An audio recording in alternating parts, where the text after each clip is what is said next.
आपने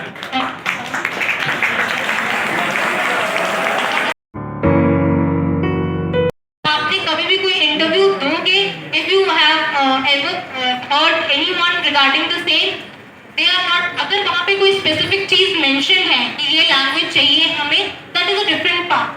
But if it is written as just software engineer, they would be asking you to give answer in any of language you want. ठीक है, वो just क्या पूछते हैं आपसे, as in आउटपुट पूछते हैं कि your answer need to be solve.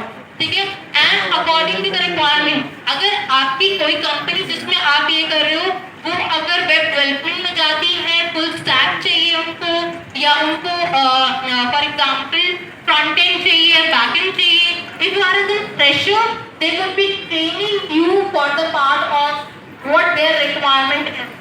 अगर कंपनी की रिक्वायरमेंट बैकएंड के लिए है तो वो आपको बैकएंड के लिए ट्रेन करेंगे. अगर कंपनी की रिक्वायरमेंट फ्रंट एंड के लिए है, they will be teaching you the front end part. अगर कंपनी की रिक्वायरमेंट फुल स्टैक के लिए है, they will be teaching you the full stack. ठीक है, as in fresher they would be just asking you to solve a particular query in any of language you are the requirement. ठीक है, for example आपका front end पे लिखा हुआ है कि person should be aware about HTML, CSS, JavaScript, ये सब डिस्क्रिप्शन लिखी हुई है, then you can work accordingly. अगर वो आपकी कंफर्ट जोन की, आपकी इंटरेस्ट जोन की है, तब तो आपको क्लियर ही होता है कि क्या पढ़ना है और क्या नहीं पढ़ना है. पर मोस्ट ऑफ व्हाट आजकल आपने देखा होगा, सब चीज की हायरिंग चल रही है. Have you heard about it? कि आज देखा आपने IBM की हायरिंग चल रही है for an freshers and 1 year experience. Microsoft off campus अभी हायरिंग चल रही है. ठीक है, तो जब भी आप किसी इंटरव्यू के लिए जाते हो, या आपने कभी भी ऑनलाइन इंटरव्यू होते हैं आजकल, तो they are just providing you a particular program to solve in a particular language. ठीक है, जैसे आजकल पाइथन तो बहुत हाइक है, तो यूजुअली वो ऑप्शन दे देते हैं, पाइथन का दे देते हैं या C++ का दे देते हैं. C++ is the basic thing, no, तो C++ is always as an option. ठीक है, और क्वेरीज के अगर उन्होंने लिखा हुआ है कि एल्गोरिथम से रिलेटेड है, तो आपने कभी एज ए CSE स्टूडेंट से पढ़ा होगा, क्या सब्जेक्ट पढ़ा है, एल्गोरिथम्स बनते हैं उसमें, पढ़ी है ना, उससे रिलेटेड भी क्वेश्चन आते हैं.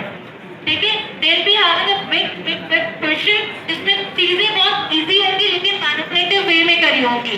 ठीक है, तो प्रोग्राम सॉल्व करना और उसको एल्गोरिथम को सॉल्व करना would be an also an question for you. ठीक है, यूजुअली 1 or 2 क्वेश्चंस ही होते हैं. अगर जो भी अभी तक हमने इंटरव्यू देखे हैं या लिए हैं, उसमें यूजुअली 1 or 2 क्वेश्चंस आते हैं विद फ्यू टाइम लिमिट, और उसी लिमिट के अकॉर्डिंगली स्टूडेंट सॉल्व करते हैं. और सिक्योरिटी पर्पस लाइक टैब नहीं मूव कर सकते, इस तरह की चीजें आपको थोड़ी सिक्योरिटी रखी जाती है. ठीक है, इस तरह के ऑप्शन अवेलेबल होते हैं. और यूजुअली वो क्वेश्चन कई बार नहीं, यूजुअली वो क्वेश्चन गूगल पे नहीं मिलता है अगर आप इंटरव्यू देने जा रहे हो तो. ठीक है, क्योंकि क्वेश्चन सेम होगा लेकिन उसको करने का तरीका वुड बी लिटिल डिफरेंट, और उसमें थोड़ी सी मैनिपुलेशन आपको करने को मिलेंगे. You would find it difficult. कि जैसे फॉर एग्जांपल कोई आपका sort I guess algorithm, right, कोई चीज अगर आपको करने को होगी, वो भी उसका वर्स्ट केस निकाल दो, इसका बेस्ट केस निकाल दो, एल्गोरिथम लगा दो और प्लस इसको ग्राफ प्लॉट कर दो. ये आपका एक बहुत बड़ा 5-6 पॉइंट का क्वेश्चन बना दिया स्टूडेंट के कंफ्यूज.